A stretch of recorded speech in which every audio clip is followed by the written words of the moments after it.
One of দির একটি সূত্র আছে, আমরা লক্ষ্য করি বোর্ডের দিকে। ওয়ান অফ দির পরে নাউনটি প্লুরাল হবে এবং ভার্ব হবে সিঙ্গুলার।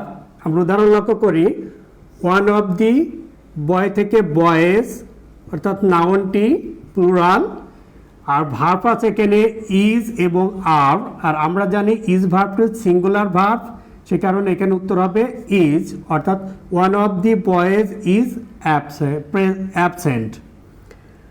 তারপরে ওয়ান অফ দি থাকার কারণে এই নাউনটি হয়ে গেছে plural students, one of the students. Verb এখানে ওয়াজ ভার্বটি সিঙ্গুলার, ওয়ার ভার্বটি প্লুরাল, তাহলে নিশ্চয় এখানে ওয়াজ ভার্বটি কারেক্ট, অর্থাৎ one of the students was present. তো আমরা বলে রাখি যে ওয়ান অফ দির পরে সর্বদা নাউনটি প্লুরাল হবে আর ভার্বটি হবে সিঙ্গুলার। Thank you.